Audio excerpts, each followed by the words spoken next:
নমস্কার, আরেকটা নতুন ভিডিও নিয়ে চলে আসলাম। কলকাতার সল্টলেকে বইমেলা প্রাঙ্গণে শুরু হয়ে গেছে ৪৮তম কলকাতা আন্তর্জাতিক পুস্তক মেলা। তাই আপনারা যারা যাবেন ভাবছেন কিভাবে যাবেন, আর কতক্ষণ এই বইমেলা খোলা থাকে, আর কবে থেকে কবে পর্যন্ত বইমেলা চলবে, সেটা জানার জন্য এই পুরো ভিডিওটা অবশ্যই দেখবেন। প্রথমেই আপনাদের জানাই বইমেলা যাওয়ার সহজ উপায়।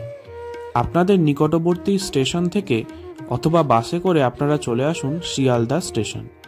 শিয়ালদা স্টেশন থেকে আপনারা পেয়ে যাবেন ইস্ট ওয়েস্ট মেট্রো, আর এই ইস্ট ওয়েস্ট মেট্রো করে আপনারা পৌঁছে যেতে পারেন খুব সহজেই করুণাময়ী স্টেশনে। এখন এই ইস্ট ওয়েস্ট মেট্রো হাওড়া থেকে কানেক্টেড নেই, কিন্তু পরবর্তীকালে হাওড়া থেকে আপনারা ডিরেক্টলি বইমেলায় চলে যেতে পারবেন এই মেট্রো ধরেই। অথবা আপনারা বইমেলা পৌঁছতে পারেন আপনাদের নিকটবর্তী এলাকা থেকে বাসে করে। বইমেলার সময় অনেক স্পেশাল বাস বইমেলা প্রাঙ্গণ থেকে অর্থাৎ করুণাময়ী থেকে চলাচল করে। আমরা মেট্রো করেই গিয়েছিলাম, যেটা আমাদের সুবিধাজনক বলে মনে হয়েছিল। আপনারা যদি শনি রবিবার অর্থাৎ ছুটির দিন বাদ দিয়ে যান, তাহলে এই মেট্রোয় অতটা ভিড়ও হয় না। করুণাময়ী মেট্রো স্টেশনে পৌঁছে আপনাদের নম্বর এ গেট দিয়ে বেরোতে হবে। গেট নম্বর এ দিয়ে বেরোনোর পরই আপনারা সামনে দেখতে পাবেন বইমেলায় ঢোকার ৭ নম্বর গেট। এই ৭ নম্বর গেট দিয়ে আপনারা প্রবেশ করুন বইমেলা প্রাঙ্গণে। এবারে কলকাতা বইমেলার থিম কান্ট্রি ছিল জার্মানি।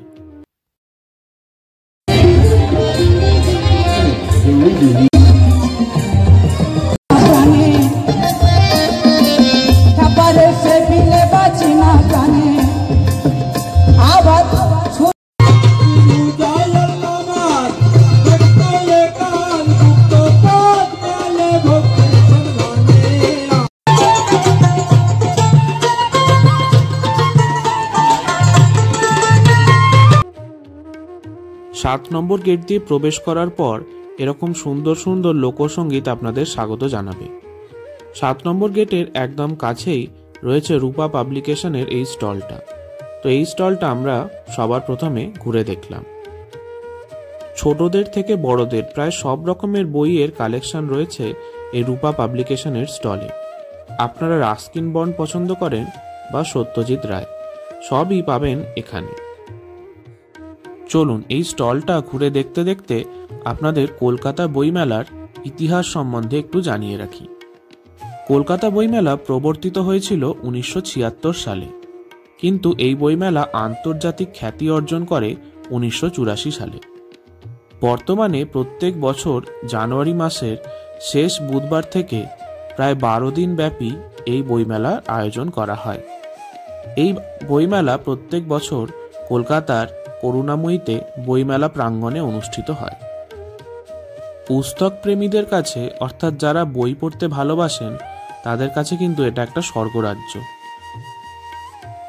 এবছর অর্থাৎ ২০২৫-এ কলকাতা বইমেলা শুরু হয়ে গেছে জানুয়ারির ২৮ তারিখ থেকে, এবং এটি চলবে ফেব্রুয়ারি মাসের ৯ তারিখ পর্যন্ত।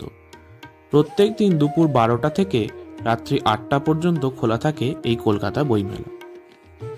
রূপা পাবলিকেশনের স্টল থেকে বেরিয়ে আমরা গেলাম রামকৃষ্ণ মিশনের স্টলে।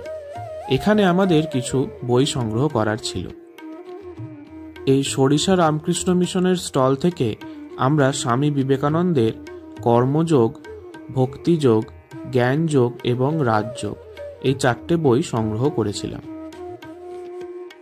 এছাড়াও এখানে আরও অনেক বই রয়েছে। যারা শ্রীরামকৃষ্ণ বা স্বামী বিবেকানন্দ সম্বন্ধে জানতে চান বা পড়তে চান, তারা এখান থেকে সেই বইগুলো সংগ্রহ করতে পারেন। এছাড়াও ছোটদের পড়ার জন্য রামায়ণ মহাভারতের মতো ছোট গল্পের বইও এখানে রয়েছে। রামকৃষ্ণ মিশনের স্টল থেকে বই সংগ্রহ করার পর আমরা চললাম বইমেলার ৯ নম্বর গেটের দিকে। তো রাস্তায় যেতে যেতে যে সমস্ত স্টলগুলো পড়বে সেগুলো আপনাদের দেখিয়ে দিচ্ছি। আমরা আসলে উইকডেজে গিয়েছিলাম বলে বইমেলাটা বেশ ফাঁকা ফাঁকাই ছিল। না হলে যদি আপনারা উইকেন্ডে যান, মানে শনি রবিবারে যান, তাহলে কিন্তু এখানে বেশ ভালোই ভিড় থাকে। ৯ নম্বর গেটের একদম কাছেই রয়েছে লিটল ম্যাগাজিন, আর ৯ নম্বর গেটটাই হলো বইমেলার এদিককার শেষ গেট। লিটল ম্যাগাজিনের স্টলটা আপনারা চাইলে একটু ঘুরে দেখতে পারেন। এর ঠিক উল্টো দিকেই রয়েছে অভিযান পাবলিকেশনের স্টল। আমরা সেই স্টলটাও একবার ঘুরে দেখলাম। অভিযান পাবলিশার স্টলে মূলত গোয়েন্দা গল্পের বইগুলোই বেশি পাওয়া যায়। তো আপনারা ওখানে ঢুকলেই ওনারা আপনাদেরকে বুক লিস্টটা দিয়ে দেবেন। তো সেটা দেখে আপনাদের পছন্দের বইটা সেখান থেকে সংগ্রহ করে নিতেই পারেন।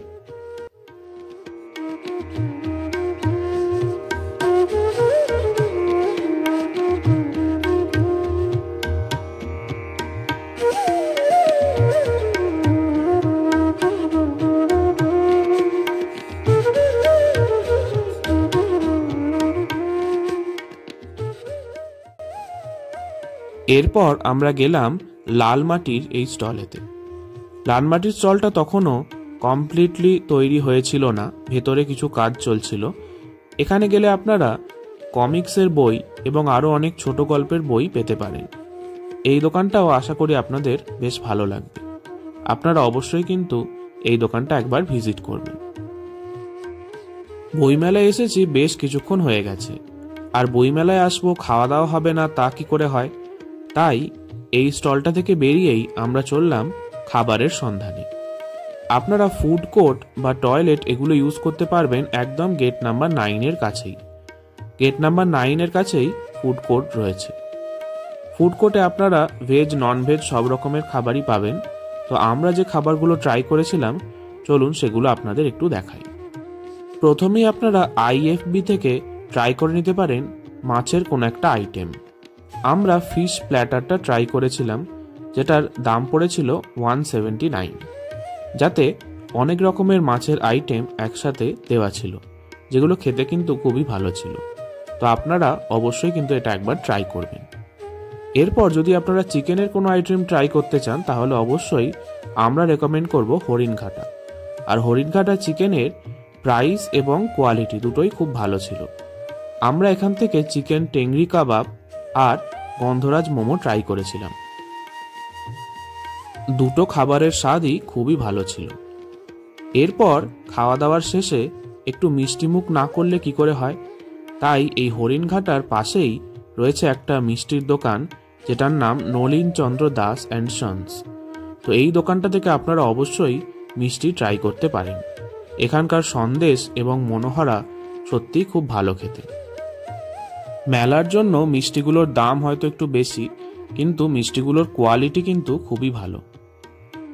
আমরা এখান থেকে কিছু সন্দেশ এবং রসমালাই ট্রাই করেছিলাম আর বাড়ির জন্য নিয়ে এসেছিলাম। কলকাতা বইমেলা থেকে আপনাদের বাড়ি ফেরার বাসগুলো কোন চ্যানেল থেকে পাবেন সেগুলো এখানে দেওয়া রয়েছে। এই বাসগুলো বিকেল 3টে থেকে রাত 9টা পর্যন্ত আপনারা পাবেন। তাই আপনাদের যে জায়গায় যাওয়ার সেই চ্যানেল থেকেই আপনারা অবশ্যই বাস ধরবেন। এবার চলুন বইমেলার বাকি অংশটা আপনাদের ঘুরে দেখাই। 9 নম্বর গেট থেকে এবার আমরা যাব ধীরে ধীরে 1 নম্বর গেটের দিকে। বইমেলায় কিন্তু ছোট বড় অনেক দোকান রয়েছে, যেগুলো একদিনে ঘুরে দেখা কোনোভাবেই সম্ভব নয়। আমি আপনাদের রেকমেন্ড করব আপনারা অবশ্যই 2 থেকে 3 দিন বইমেলায় যান, তবেই কিন্তু আপনারা সব স্টলগুলো ঘুরে দেখতে পারবেন। আর অবশ্যই বইমেলায় দুপুর চলে যান আর সন্ধে করে ফিরুন, তাহলে আপনাদের মোটামুটি বইমেলাটা পুরোটাই ঘোরা হয়ে যাবে। আমরা যেহেতু কলকাতা থেকে অনেকটা দূরেই থাকি, তাই আমরা 2 ঘন্টা সময় মতো বইমেলায় ছিলাম। তাই যতটা সম্ভব হলো সেই সময়ের মধ্যে সেটা আপনাদের সামনে তুলে ধরার চেষ্টা করলাম। 7 নম্বর গেটের কাছেই রয়েছে উদ্বোধন কার্যালয়ের এই স্টলটি, যেটা দেখতে কিন্তু খুবই সুন্দর লাগছিল। আমরা এই স্টলের ভেতরে প্রবেশ করে ঠাকুরের ছবি এবং কিছু বই এখান থেকে সংগ্রহ করলাম। এছাড়াও 7 নম্বর গেটের কাছেই রয়েছে দেব সাহিত্য পরিষদের স্টল। তো আপনারা অবশ্যই এই স্টল ভিজিট করবেন। এবার আমরা চলে আসলাম 6 নম্বর গেটের কাছে। 6 নম্বর গেটে রয়েছে পশ্চিমবঙ্গ মণ্ডপ এবং জাগো বাংলার স্টল। এছাড়াও 6 নম্বর গেটেই আপনারা পাবেন কলকাতা পুলিশের স্টল। JIS গ্রুপের এই রকম সুন্দর সবজি দিয়ে বানানো রবি ঠাকুর আপনারা কিন্তু অবশ্যই একবার দেখবেন। আমার তো এটা দেখতে বেশ ভালোই লেগেছিল। 6 নম্বর গেট থেকে এবার আমরা ধীরে ধীরে চললাম 5 নম্বর গেটের দিকে। 5 নম্বর গেটের দিকে যাওয়ার সময় পড়ল মিত্র ঘোষ পাবলিকেশন, এবং তার ঠিক পরেই একটা সুন্দর আঁকার বইয়ের দোকান আমাদের চোখে পড়ল, যেই দোকানটার নাম ছিল আলপনা। এখান থেকে আমরা কিছু আঁকার বই সংগ্রহ করলাম। আঁকার বই দেখলেই ছোটবেলার কথাগুলো মনে পড়ে যায়। ছোটবেলায় এরকম বই থেকেই আমরা আঁকতাম এবং সেই আঁকাগুলোকে নিজের ইচ্ছা মতো রং করতাম। তাই এখান থেকে আমরা কিছু বই সংগ্রহ করলাম আমাদের ছোট বোনেদের জন্য।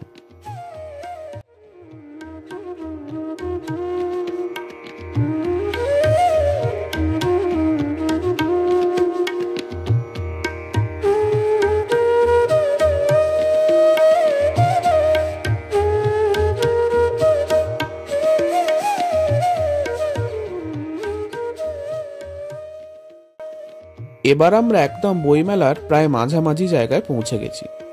5 নম্বর গেটের ঠিক পাশেই রয়েছে টেকনো ইন্ডিয়ার স্টল, এবং তার পাশেই রয়েছে দেশ পাবলিশিং এর স্টল। এখানে বেশ কিছু অ্যাক্টিভিটি হচ্ছিল যেগুলোতে আপনারা পার্টিসিপেট করতে পারেন।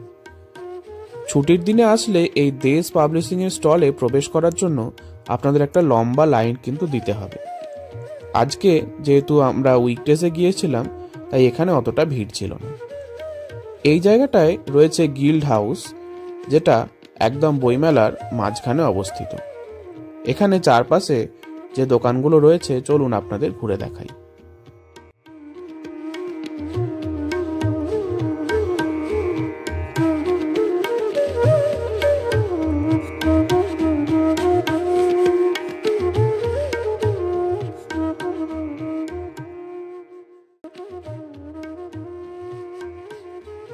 বইমেলার প্রত্যেকটা গেটেই কিন্তু এরকম একটা ম্যাপ দেওয়া রয়েছে, যেটা দেখলে আপনারা স্টল নাম্বার আর কোথায় যেতে হবে সেটা বুঝতে পারবেন।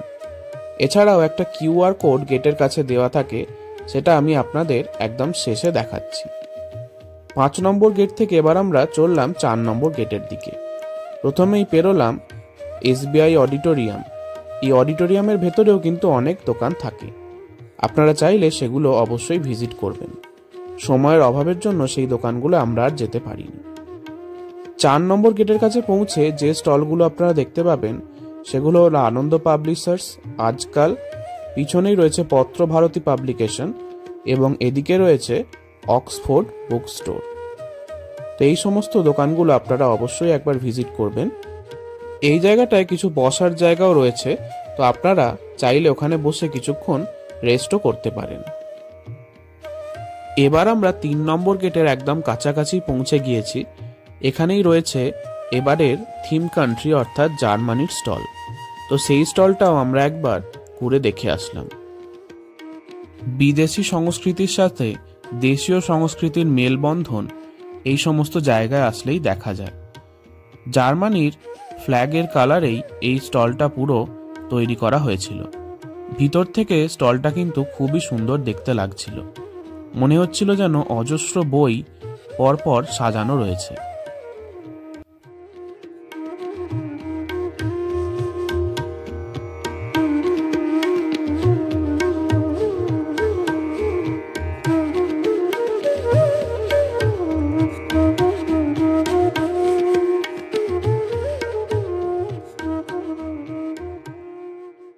এখানে অনেক জার্মান ল্যাঙ্গুয়েজের বইও রয়েছে, তো আপনারা চাইলে সেই সমস্ত বইগুলো সংগ্রহ করতে পারেন। এখানে বেশ কিছু অডিও স্টোরি বুকও চলছিল, যেগুলো আপনারা ওখানে বসে শুনতেও পারবেন। ওখানে বসার জায়গাও করা রয়েছে। এখানে বেশ কিছুটা সময় কাটিয়ে এবার আমরা চললাম পরবর্তী স্টলের উদ্দেশ্যে। জার্মানির এই স্টলের বাইরেই আপনারা দেখতে পাবেন আরও কিছু বিদেশি বইয়ের দোকান, যেখানে রয়েছে পেরু, আর্জেন্টিনা এবং আমেরিকার মতো স্টল। তো আপনারা চাইলে সেই স্টলগুলো ভিজিট করতে পারেন।